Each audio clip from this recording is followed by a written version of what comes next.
بسم الله الرحمن الرحيم. الحمد لله رب العالمين. الحمد لله الذي أنعم علينا بنعمة الإسلام وكفى بها من نعمة، ثم الصلاة والسلام على المبعوث رحمة للعالمين محمد بن عبد الله وعلى آله وأصحابه ومن والاه. أما بعد، السلام عليكم ورحمة الله وبركاته. haray musidɓe julɓe tedduɓe teddirɓe l'islam, ɓawen yettugol Allah subhanahu wa ta'ala o bajjo seniɗo wawɗo mo ronkata mo maraɗi ɗaɓo okkorayɗo ma haysi a torakimo, wona non fere si a torikemo, seytinayɗo si a torakimo, amma bani adama sa torikemo nyande be nyande o seytinay. haray miɗo yiltito e moɗon ɗo lawol ɗiɗaɓol fi andintingol hoore an, andintina julɓe ɓen fuu ɓure ndu lewru ndu wonɗen e muɗum ɗo, ɗum ko lewru sabbordu sumaye. musidɓe julɓe tedduɓe, mi salmini on salminagol islam, salminago yimɓe aljanna ka aljanna. yo Allah waɗa on ono wonɓe e ndarude e ndaro yeyɓe e feƴƴinoyeyɓe nde yewtere ɗo e dendagal mawɓe meɗen wuruɓe e fatiɓe fof maɓɓe hara ko jeyaɓe yimɓe aljanna. yo Allah taw hara ɓalli meɗen geɓal yite jahannama ala e muɗum. yo Allah taw hara ɓalli meɗen enen e mawɓe men fof ko geɓal jannatul firdausi laala. musidɓe julɓe tedduɓe, e o jemma juma ɗo wonɗo e wetude jumare aranere e lewru sabburdu sumaye e hitande 2023, ɗum no hawra 1444. mi torike o Allah teddinɗo nde juma o inni hebbine e juulugol e ɓurnaɗo tagefo ngon jemma juma e nyalorma juma. yo Allah yaafo kala mo mawɗo mum faati. yo Allah ittan kala marɗo ande makko. yo Allah on dikkin kala nawnuɗo. yo Allah on ɓeydan kala jogiiɗo. yo Allah on okkor kala mo mara. yo Allah on fewnan zurriya kala mo zurriya mum ɓoyli. kala mo mara zurriya yo Allah okkor mo ko wuri waɗa barki. marɓe ɓe yo Allah on ɓeydanɓe, hiwaɓe, dandaɓe, dandanaɓe, fewnanaɓe kadi. yo Allah waɗu zurriyaji meɗen ɗi juutuɓe balɗe, yaajuɓe arsike, ɗoftiɓe nene e baba, wallitorteɓe ka nder diina l'islam. haray julɓe ɓen foppo hande kala mo yewtidoɗa hino maapi fifayɓe ɓen, Allah men fewtima sabu teddugol o jemma jumare aranere e lewru sabbordu sumaye. fewnan julɓe Allah ɓen fof zurriyaji maɓɓe ɗi ya rabbal alamin. Allah sabu teddugol o nyalande juma, nyalande ɓurde moƴƴude e nyalaɗi ɗin fop e nder yontere nden, ittan kala anuɗo ande makko ya rabbal alamin. Allah ɓay pellet ko a fa'alu lima yurid. min torikema, min tororima inde maɗin fuu e sifaji maɗin fuu e inde ma ɓurde mawnude nden. tawata si a tororama nde pellet a jaabinay, sa molorama nde pellet a danday, sa insinorama nde pellet kadi a yafoto. mi torikema okkumen battane moƴƴo, wurnumen haka gurdam moƴƴani men. nyande tawata ko laakara woni ko moƴƴani men. Allah men torikema ƴettitumen nden nyande. innahu waliyu zalika wal qadiru alayh. musidɓe julɓe tedduɓe, ɓawo ɗum ɗon min salmini on, min weltanike on e weltanike page meɗen Facebook lawol kisal e wonɓe darade no oɗo wurira. yo Allah maran en e fo meɗen ka mandakke meɗen moƴƴo nyande surroɓe arti. hande ko tati sabburdu sumaye. yewten seeɗa fi sabburdu sumaye nde nyande en yewtuno fi hollugol ɗum ndu darino e talata ndu wi'i go'o, alarba ndu wi'i ɗiɗi, hande alkamisa ɗo no wetude juma ndu wi'i tati. ko e ndu lewru sabbordu sumaye ɗo ko nduɗo holli en jaga yo sumaye teddundu ndun hewti, ko ndu weltinirta en argol sumaye. si sabbordu sumaye hewti ko yen welto toroɗen Allah yo Allah on tawnu en sumaye. ne laaɗo sallallahu alayhi wa sallam ɓe maaki ndu lewru sabbordu sumaye ko lewru ndu jama on welsindoto e muɗum, ko lewru wondu hakkunde rajibi e sumaye. ne laaɗo no hewno horgol ndu lewru sumaye. ko e ndu lewru sumaye ɗo Allah subhanahu wa ta'ala on daali wo fiha yufra'u kullu amrin hakim. nyawoje ɗen fof ko e nder ndu lewru ɗo woni ko nyawete. koye nder ndu lewru ɗo Allah senditata arsikeji ɗin mo be ko heɓata e ko heɓata ɗum e nder hitande nden. Koye nder ndu lewru sabbordu suumaye ɗo e konguɗi hewɗi e konguɗi karamokoɓen Allah waɗata list jibinteɓe e maayoɓe ɓen fop e nder ndu lewru suumaye ɗo. Fow programme ha moƴƴa si hewtoyi noon ka jemma laylatul qadri Allah ƴetta jenna ɗum ɗon malakul mawti. Wareteɓe koye nder ndu, nawnayɓe koye nder ndu programmete, heɓayɓe ɓiɓɓe koye nder ndu, jombidirayɓe koye nder ndu, programme hitande en fop koye nder ndu lewru suumaye. Karama ko ɓe ɓurɓe hewde ko ɗum ɓe maaki fiha yufra'u kullu amrin hakim. Koye nder ndu lewru suumaye ndu yiyeten ɗo kadi inshaqqal qamar, lewru ndu ndu sekano nelaɗo sallallahu alayhi wa sallam ka Allah daali iqtarabati sa'atu wanshaqqal qamar wa in yaraw ayatan yu'ridu wa yaqulu sihrun mustamir. Hefere ɓe landino nelaɗo sallallahu alayhi wa sallam si tawi ko a pellet ko a annabajo ko a nelaɗo haray meɗen faalayo ndu lewru ndu seeko ndu waɗa pecce ɗiɗi min yi'a ɗum ɗo. Nelaɗo sallallahu alayhi wa sallam tori Allah waɗi ɗum ɓe yi'i kadi tawi pellete ɓe hoolaki. Ɓe inni joni acce ha woɓɓe no iwi makka ɗo hino seti ala e nder makka, si ɓen ɗon arti ɓe inni ɓe yi'i sifa ko min yi'i kon on say noon min hooloto, sabuna min anda si tawi an Muhammadu a bilɗaki men mene wonɓe makka ɗo ɓe wonɓe yeeso ma ɓen ɗo. ɓay yaltunoɓen arti hewtugol ɓe adoɓe landede ko kamɓe tun ɓe inni on yi'i ga ko min yi'i ton, ɓe inni ko honɗum yiwɗon. Wo min yi'i ko waɗari ha hande, min yi'i lewru ndun no seki pecce ɗiɗi. On say ɓeeɗaɓe tawi ala hande kadi ko ɓe landito. Jonno musidɓe julɓe tedduɓe, handite Allah darino iqtarabati sa'atu, wo dargal ngal dey ngal ɓattike. Seede ngal ɓattike ko honɗum wan shaqqal qamar, lewru ndun sekike. Ɗum no sekino ke neeɓi ila ndu seki ɓuri duuɓi wulure temeɗɗe 4. Jonnon andi ngal ɓattike ka, jonnon dargal ngal darota ko sina e jumare kadi. Jonnon ɗo koye jemma juma wonɗen hiɗen hani hulde subhanahu wa ta'ala. Ndare musidɓe julɓe tedduɓe ko feƴƴi e hoore musidɓe meɗen julɓe e nder Turki e Syrie. Ɓeɗo ɓe waalino, hiɓe waali tigi on, hiɓe waɗi programme ji immagol bimbi, yahayɓe golle yaha golle, yahayɓe luumoji yaha luumoji, yahayɓe lekkol yaha lekkol, yahayɓe remoygol yaha remoygol, yahayɓe ƴogoygol yaha ƴogoygol. Allah inni la, onon ɗo on waalige kono on finata, kono hayso on fini ko finiroy ton kadi ko laakara. Ene ɗum wawatama heɓude an kadi musidɗo, wallahi no wawma heɓude hino wawi lan heɓude. Waloɗa ronka finude few hara finiroy wo laakara. Si tawi noon hiɗa walodi e anniye bonɗo, hiɗa walodi e miijo bongo, hiɗa walodi e lorrugol goɗɗo, hiɗa miijani goɗɗo ko boni, ko on anniye ɗon immodoyta yawmal qiyama. Malakul mawti on ko on woni ko o tawrayma. No tawa e moƴƴereji kadi ko waɗi e nder o ndu lewru ɗo, tahwilul qibla, waylitugol qibla on, chanza qibla on. Hari ko honto fewteteno juule, hari ko Baytul Maqdis, ko ɗum woni Jerusalem. On andi nelaɗo sallallahu alaihi wasallam ɓe maaki juulirɗe ɓurɗe moƴƴude ɗen ko ɗe 3.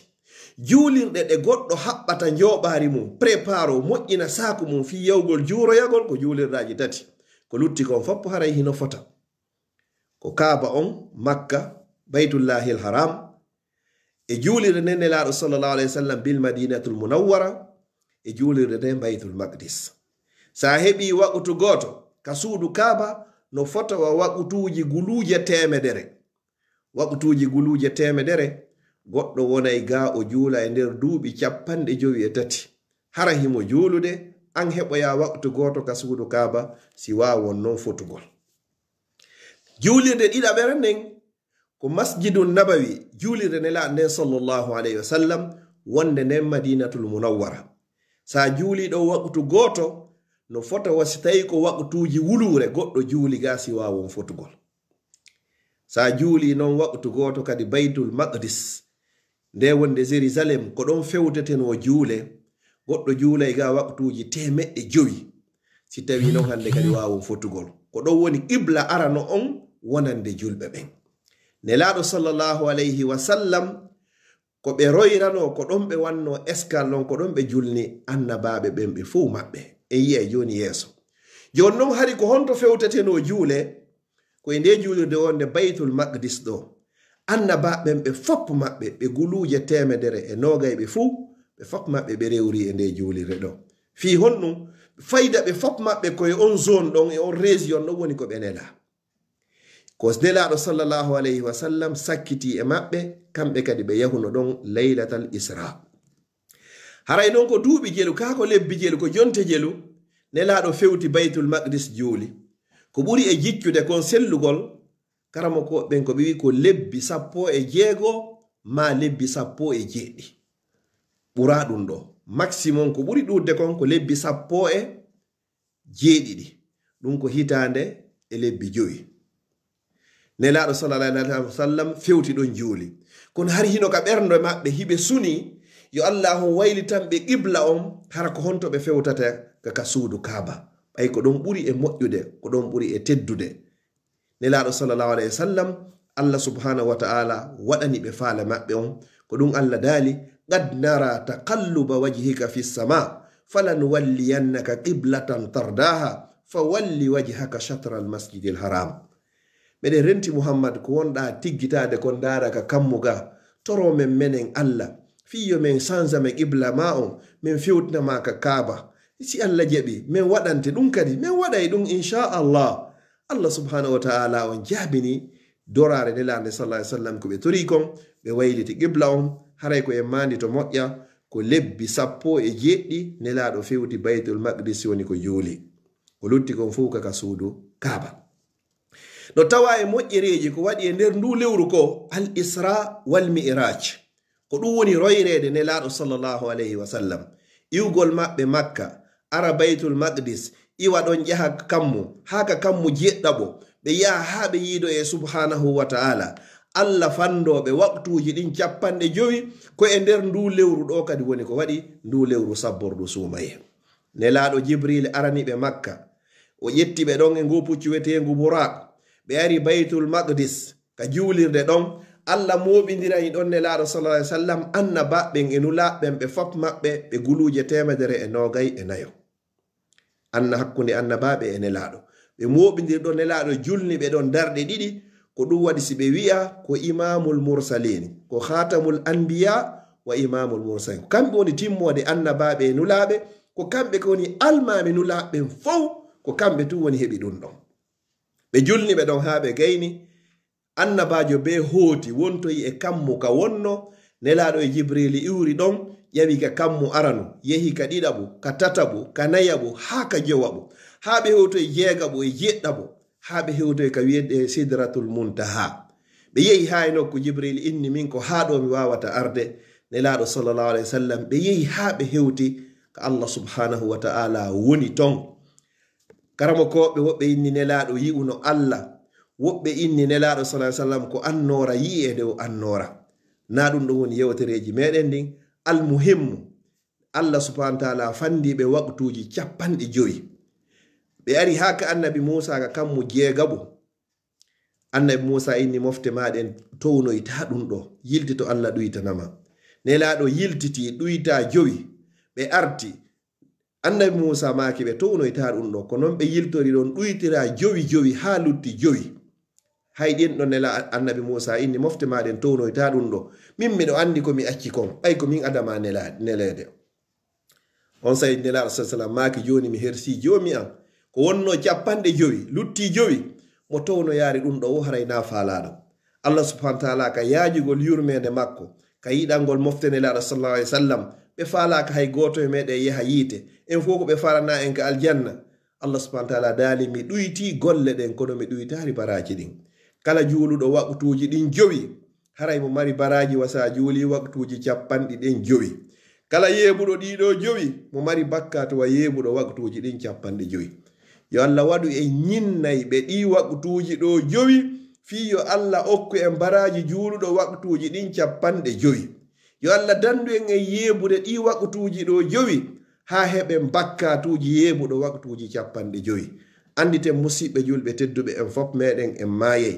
nyande go weta hara goto e mede wetari wano wetirno nyande go tay goto e mede wodaka ko adete de landi to yede yawmal qiyamati ko fi nde julde sinde moƴƴiro yima ton nde timmi ruku e sujudu cionci ɗin e timmi fof no juulirte non juulama e leer fopp no timmi andu on tigi malama si tawi ɗum ɗo wopoyi haray on tigi naji yo Allah dandan danda o danda kala jullo awa haray ko en mandito no tawa e moƴƴereji ndu lewru sabbordu suumayeɗo haray royrede nelaɗo sallallahu alayhi wa sallam nokku ka Allah daali subhanallazi asra bi abdihi laylan min almasjidi alharam ila almasjidi alaqsa allazi barakna hawla linuriyahu min ayatina senade wodani Allah on royruɗo o jiyaɗo makka jemma importe ka juulirde Allah hormortende ha e nde juulirde woɗɗunde o jiyaɗo makko fiyo men hollumo yoga e ayeji amen no tawa e moƴƴereji ko ɓure ndu lewru suumaye nelaɗo sallallahu alayhi wa sallam ko filli hadisu on ko yumma meɗen nene Aisha ɓe maki kana rasulullah sallallahu alayhi wa sallam yasumu minhu illa qalila nelaɗo no horay no ndu lewru ndu fab si wona seeɗani ko balɗe seeɗani ɓe ñamayno e nder ndu lewru ɓe hewano nafade e ndu lewru sabu moƴƴereji ko woni e ndu lewru ɓure ko woni e ndu lewru heblagol wonkiji maɓɓe ɗin fi lewru arayno ndu lewru suumaye heblgol ɓalli ɗin fi lewru suumaye arayno ko ɗo ɓe heblotono ɓe waɗa test ji ɗin ɓe waɗa examen ji ɗin hara nasifa meɗen ɗo hande wona diabete wona cancer wona irsel wona sukkar wona ala hay e hunde e nawnaje ɗen ko memminoto sina tumande suumaye hewti salafu salih moƴƴuɓe aranɓe ɓen yo Allah moɓidiro en enen e maɓɓe kamɓe ɓe torotono lebbi jeego hara ɓe torade Allah yo Allah tawnuɓe suumaye si Allah tawniɓe suumaye ɓe hoori haalanni lebbi jeego kadi haray ɓe torade subhanahu wa ta'ala yo Allah on jaɓanɓe hara nama potoɓe fi suumaye ari ko si Allah yiɗima o tawnama suumaye o laɓɓinama e bakkatuji o newnanama wawugol horugol ɓe toriki Allah nawnuɓe fop tawta ɓe wawata horugol ɓe toriki Allah o marɗo cellal yo Allah o dikkinɓe hara ko arata ɓe waway horude horugol ko nema nelaɗo sallallahu alaihi wasallam ɓe maki asawmu junna wo korka wo ɗum ko heedode ko wonanayi ɗum ma heedode hakkunde ma an e yiite ngen neɗɗo yo wakkilo o hoora yo eltu ɓandu makko ndun e horugol yo hollu ɓandu makko ndun wondema himo hindu mari nyallal ki wonki ki anda no mari ko wiyete nyallal darngal ko wiyete ko yawma yaqumu nnasu li rabbil alamin nyande yimɓe ɓen foppo daroyto yeeso o joyiɗo nde windere joɗagol ala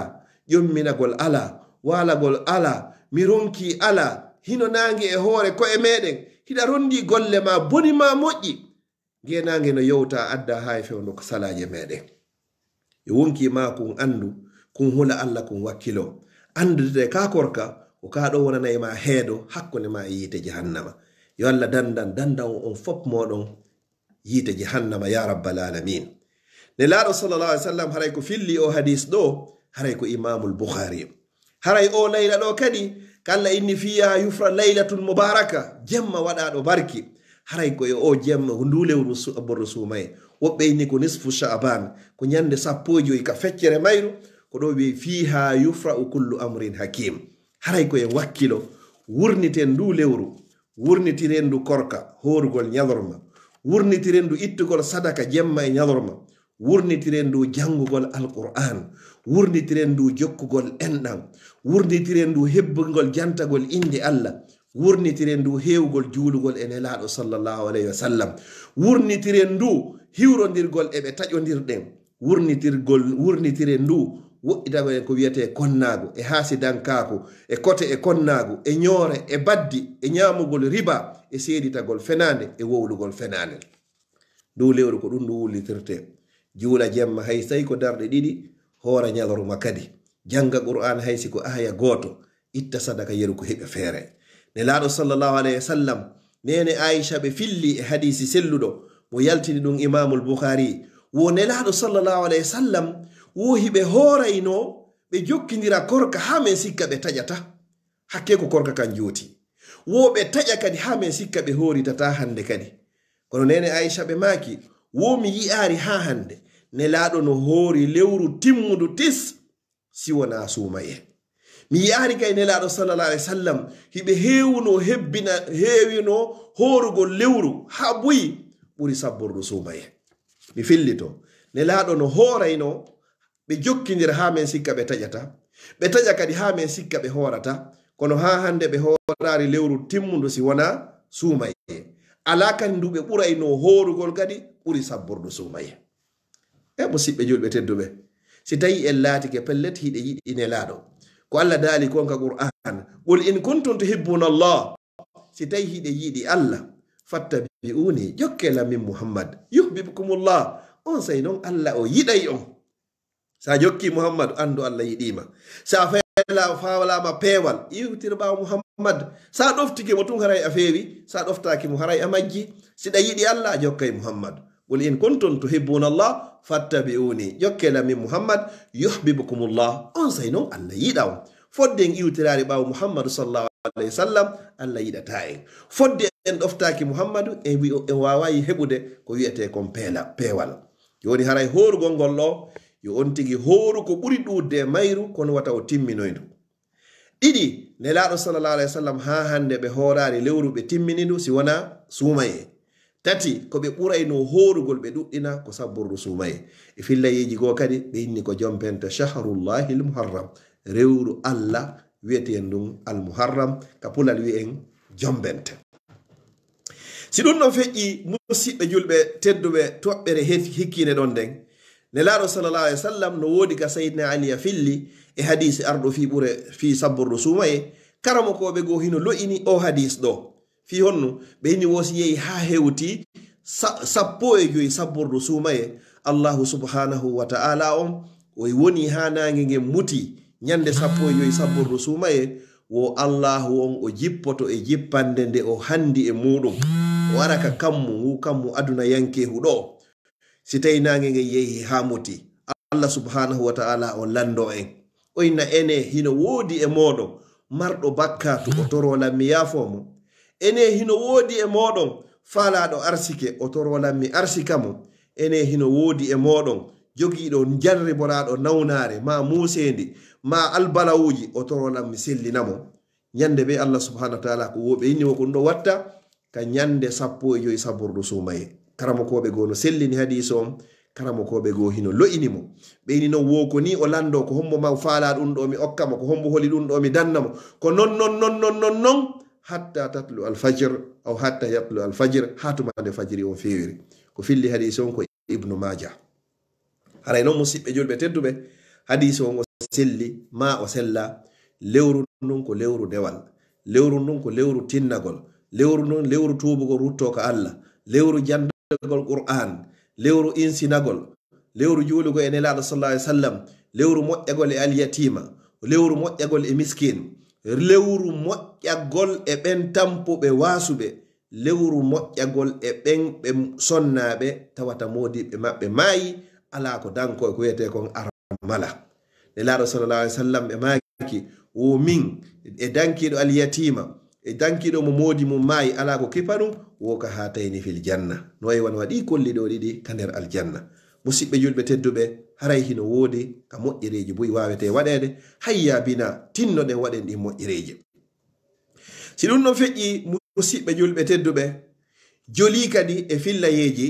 ko moƴƴere ko wowluɗen ɗo fof ko moƴƴere ko wowluɗen ɗo no woodi kadi noneji yimɓe ɓe yafatake few no woodi nelaɗo sallallahu alaihi wasallam ɓe maaki wa qad warada annahu tuhramu min hadhihi alfadail no harminane noon haɗe heɓata moƴƴere kala ko woni e lewru sabbordu suumaye ɓe noneji yimɓe wonɓe e arde ɗo jentoɗen ɓe moƴƴa toroɗen Allah hara en tawaka e maɓɓe jentoɗen ɓe moƴƴa si tawi hiɗen e maɓɓe tuuɓe ruttoɗen ko adi lawade go'o wo kullu mubtadi'in kala neɗɗo biɗa a yankejo sincayɗo goɗɗum ka nder diina Allah yafotako mo e ndew lewru ɗo ɗiɗi neɗɗo shirkowo Allah yafotako mo tati neɗɗo janfotoɗo tewo pas janfotago Allah ngu nayo wa aqul li walidayi e kala on ƴagganɗo nene e baba wowlay o wowla o ƴoggay hoore maɓɓe o ƴagganaɓe oɗo kadi na yafeteɗo so tubari. Wa qati'u rahim e neɗɗo taƴuɗo enɗan taƴi enɗan muɗum ko alda wo e dalil oɗo kadi o yafatake. E hombo kadi wa sahirin e neɗɗo bilejo ko ko wiyete en dure ɓeɗo kadi ɓe yafatake siɓe tuubi ɓe rutta siɓe tubari ɓe rutto. Wa sariqin e gujjo wujjayɗo piiji yimɓe ɓen no tawa e maɓɓe ko wa zanin e neɗɗo jeenowo kadi foti ko gorko foti ko suddiɗo. Wa hasidin e neɗɗo jogiiɗo konnagu ngaygu e yimɓe ɓen hara himo monani yimɓe ɓen to sabu konko Allah on okki ɓe ka Allah wiɗo wa min sharri hasidin isa hasada. O tawa e muɗum kadi wa shahinin e yimɓe taƴodirɓe ɗiɗo yimɓe taƴodirɓe ɗiɗo ɓeeɗo haaju Allah ala e maɓɓe. Allah yaafoto tageefo ngon fof bakkatuji maɓɓe kala tenen e alkamisa sina yimɓe taƴodirɓe ɗiɗo Allah inna e terte ɓeeɗo ɗiɗo ha to nde ɓe tuggidiri wo. To tawa e muɓɓe kadi ɓen ɓe yafatake wa shahidu zurin kala on neɗɗo seeditotoɗo fenade. Wa mudminu khamrin e neɗɗo yarowo beere hara ko ɗum ɗum woni golle makko ɗen. No tawa e maɓɓe kadi wa nammamin neɗɗo waddinirowo yimɓe ɓen kadi oɗo kadi o yafatake. Wa murabbin e neɗɗo wuurɗo e ñamugo riba golle makko ɗen fof ko julorgo riba ñamugo riba gollitira riba no tawa eɓe yafataɓen kadi. Wa dayyus ko wiyete dayyus ko neɗɗo taafu gorko taafujo ka ɓeygure makko kala ko yoniri ene gurdan himo wakkili kono haajaka si ɓeygure makko juuli ma si jangi ma si ƴetti coñci si payi koye koye juuli ma juulari koye andi no salli gorte ma koye anda ko ɗum wiyete neɗɗo dayyus himo wakkilaniɓe fi adna kono haajaka fi lakara oɗo kadi o yafataki ɗum ɗo. Wa munafiqin e neɗɗo nafiqijo ko wiyete noon nafiqi ko si o wowli o fena si o fodi o lundo si o hoolama o halfinama kadi o janfo so o haɓidama kadi o fantina oɗo haray woni nafiqijo a 100% ha tuma nde o acci ɗum ɗo kadi. Wa mudahinin e neɗɗo kadi yeeyayɗo diina muɗum kam kala ka yawɗa ko alhaali hiɗa wakkili yo famodire haysi diina ma ka yeeboto haaju Allah ala e maɗa kadi. E kala kadi hombo kadi e neɗɗo kala tawayɗo faggitike bakkatuji jani ɗin yo Allah dande en e natugol e sifa ɗiɗo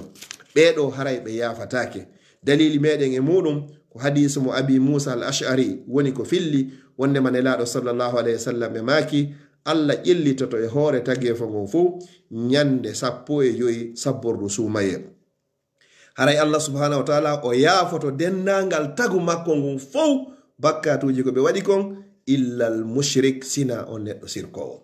O siɓɓe yo Allah dande en sirkalngol Allah hara hiɗen andi ma en anda sirko no hulɓini ala ko bani adama ɓuri e añude ɓuri shirku tentini noon ka bangi sonnaɓe nawligo ngon ko wiyete shirku hay e goto falaka jon noon ko Allah ɓuri añude kon kanko kadi ko shirku. O inni inna Allah no Allah la yaghfiru o yafata ko dey an yushraka bihi nde o kafidete wa yaghfiru ma duna zalika liman yasha himo yaafo noon kala bakkatu kona shirku. Wa man yushrik billah wonɗo wo shirkanɗo Allah o maayi o tubari faqad harrama Allahu alayhi aljanna haray Allah harminanimo aljanna. Si Allah harminanimo aljanna Allah yeetima kadi ko honto yahata. Wa ma'awahu nar femporde makko ruttorde makko jipporde makko yawmal qiyama ko yite jahannam. Wa ma lizalimin alana kala toñowo kafiɗuɗo Allah e goɗɗum ɗaɓɓo e arsike nokkugo e hara hina juuɗe Allah rewidi Allah e goɗɗum foti ko biniri foti ko nasi foti ko piɓol foti ko bakawol kala foti ko barkinorte e siga ɗin piiji tawata ko Allah tippinanar ɗum dalil min ansar ɓeɗo ɓe mara ballo. Yo Allah hon dande yon noon Allah yafoto ɓe fof si wona neɗɗo sirkowo e hombo kadi wa mushahinin e yimɓe ɗiɗo taƴodirɓe kadi taƴodirɓe ɓen Allah inna e malaika ɓen terte ɓeɗo ɗiɗo ha tuma nde ɓe moƴƴintini wo ko hombo noon ɓuri moƴƴude e maɓɓe kamɓe ɗiɗo allazi yabda'u bisalam ko adiɗo yawde hiwro o yawo innamo assalamu aleykum haray en haɓino ɗo hari mi anda jaka ko ni o kamba mawniri haray min mi yaafikema kala ko waɗɗalan an kadi mi torikema ya yafolan haray ko oɗo ɓuri moƴƴude e maɓɓe hino metti fi cheytane jaɓata o towna e balaje ɗen o hinna angu o ko honnu ɓurma o hirtintama o soƴƴintama on kafa hay hunde ko pino avion fottindini on maɗum on kafa ɗum ɗo e ɗum ɗo o faala yon fo moɗon yon tawe e fedde cheytane. Nene gotojo tedduɗo bandirawo tedduɗo wata jaɓu wi a sali ko cheytane wi kon a jaɓay ko nelaɗo sallallahu alaihi wasallam woni ko maki kon yaw hiwroɗa mo taƴodirɗa on ko an ɓuri marde baraji ko an Allah manti fi mum ko an nelaɗo sallallahu alaihi wasallam woni ko weltani ko an woni ko du'ana si a wawi waɗugol nde moƴƴere ɗo yo Allah newnan kala taƴodirɓe ɗiɗo ɓe wawa moƴƴitirde yo Allah dandu goɗɗo o maydi hara himo taƴodiri e goɗɗo ari e riwaya goo wa gatilu nafsin ittuɗo wonki kadi oɗo kadi haray o yafatake haray ko imamu ahmad woni ko filli hadis o e imamu ibnu majata radiyallahu anhum ajmain si ɗum no feƴƴi musidɓe julɓe tedduɓe komi sakkitorta ari e hadis kadi ɓure ndu lewru sumaye allahu subhanahu wa ta'ala on o sendita eno yewtirnoɗen noon ka fuɗɗade laje ɗen mo be ko duuɓi jeli wurata waɗa programme o fo o ƴetta o lisɗo ina ɓeeɗo fop ko ayyo malakul maut ɓeeɗo fof ko mayay ɓeɗo e hitande lannude subhanallah ni liste on 2023 ko mayata kon fop malakul maut o ndaray mo be amen ko fanɗi o mo be meɗen ko fanɗi o laabi tate nder ñalla ndarugol si numéro ma on hewtari sa yimmi ka yehi nokkugo haraka tigi e ƴettete haray ɓe waɗi ɗa joni appareil hun konɗa nde soni wo numéro go yalta e on ɗo yaha traité haji mum o yalta ko noon sonirta ha numéro ma on sonoya ka soni wo malakul mawti on no arde kadi ƴettama ɗon natta wonki makum ko ɗum Allah inni la yastatiuna tawsiyatan wala ila ahlihim yarji'un si yehi ha hewti inata joni miɗo yehi yalti miɗo yehi supermarché acci ha mi arta mi wayodira e fayɓe ɓen miɗo yehi vacance acci ha mi arta mi moɓita miɗo yehi tenoygol hacce tan waranka burure ga miɗo yehi ƴogol acce ha mi hewtita ka suudu komin tu woni ka suudu ɓiɓɓe ɓen fof no yalti acce ha mi nulanaɓe la yastatiuna tawsiyatan wala ila ahlihim yarji'un si tawi ngala koyngal no pasi ngala wawata tawde ngala sina hara malakul mawti on ƴetti wonki on dikin ko ɗum si ɓe inni heewi e nder ndu lewru sumaye woka gorko o jomba o jibinane e nder hitande hara inne makko ne waɗanoma e liste maya e ɓen e nder nde hitande subhanallah hara ka sabbodu sumaye ɗo woni ko on tigi jombata o jomba ɗo ha o gayna hara Allah ƴettino inde makko ne jonni malakul maut wondema oɗo ko mayeyɗo ato hitande 2023 sonnaji o mo jibina bobo gorko welo kono tawata pellete ɓe wawata wondugol toriki Allah yo Allah pooɗu balɗe meɗen ɗen o moƴƴina battane ɗen o okka en battane moƴƴo mi toriki Allah subhanahu wa ta'ala yo Allah dandu en ala e wawata e jogede honno hari woni komi sakkitorta Allahu subhanahu wa ta'ala o so ñaawi ñaawoje ɗen fop mo be hetti ko hani hettugol kon hande kadi haray ko honno hikkoto ɗon koyen wakkilo hoore en ndu lewru yeru ko heɓuɗen feere muɗum wo wurniten jemmaji ɗin hayse tawi ko darɗe ɗiɗi ado subaka jangen alqur'an hayse tawi ko sengo woto wondude e anniye heblen ɓalli men ɗin fi préparanagol o koɗo tedduɗo mawɗo wonɗo e senade ɗum ko sumaye mi toriki Allah yo Allah taw hara ko fi Allah mi yewtiri maranalan ka mandaki am moƴƴo ñande surroɓe arti ono wonɓe heɗade e heɗoytoɓe e wonɓe darude yo Allah taw hara onon kadi ko sabi Allah maranan ka mandake moƴƴo ñande surroɓe arti mi toriki Allah yo Allah wurno en koyen julɓe yo Allah ƴettito en hara ko en komɗinɓe toriki Allah subhanahu wa ta'ala kala moƴƴere ko Allah waɗi e nder habbudu sumaye yo Allah waɗu geɓal meɗen e dendagal julɓe Allah ɓen fof wuruɓe fatiɓe mi toriki Allah subhanahu wa ta'ala ko Allah woni tawnowo yo Allah tawno en lewru sumaye so tawni en yo Allah newnan en tubugol rutto ka makko newnana en horugol e daragol neafa janga qur'ana itta sadaka hoora kala moƴƴere ko woni e lewru sumaye wonde arnega so tawni yo Allah waɗu geɓal meɗen yo Allah tawde sumaye no yaha hara en laaɓi e bakkatu wano ñande jibina ɗen marɓe andeji yo Allah ittan on andeji ɓen kala marɗo ande mi toriki Allah subhanahu wa ta'ala on kanko wawi ittude yo Allah on ittumo kala huɗuɗo yo Allah on holnumo mi toriki Allah nawnuɓen fop yo Allah on dikkimɓe leydi meɗen ndi lagine yo Allah moƴƴinan en ndi yo Allah okkore lamɓe fewɓe nunɗuɓe huloɓe Allah yo Allah waɗu en enen kadi laamateri fewri nunɗudi hulode Allah ya rabbal alamin mi toriki Allah yo Allah dandu en shirkangol Allah hara hiɗen andi yo Allah dandu en shirkangol mo kadi hara en anda yo Allah dandu en ala e wawata jogede enen wonɓe leyɗe porto yo Allah reenu e reena fayɓe meɗen ɓen ɗen gari ɗaɓɓugol arsikeji meɗen yo Allah okkore en ko laaɓi ko ɗuuɗi ko dagi ko waɗa barki yo Allah hewtinten ko en ka meɗen wondude kuntal haaju soñjaji ɗin ka galleji ko wawi ittude ɗum wo ko Allah yo Allah hon ittu feppindina en e ɓeyguli ɗin e fayɓe ɓen e hoore ko yiɗi o yarli rabbana atina min ladunka rahma wa hayyi ilana min amrina rashada wa sallallahu wa sallam baraka ala nabiyyina muhammad wa ala alihi wa sahbihi wa sallama tasliman kathira wa akhiru da'wana anil hamdulillahi rabbil alamin.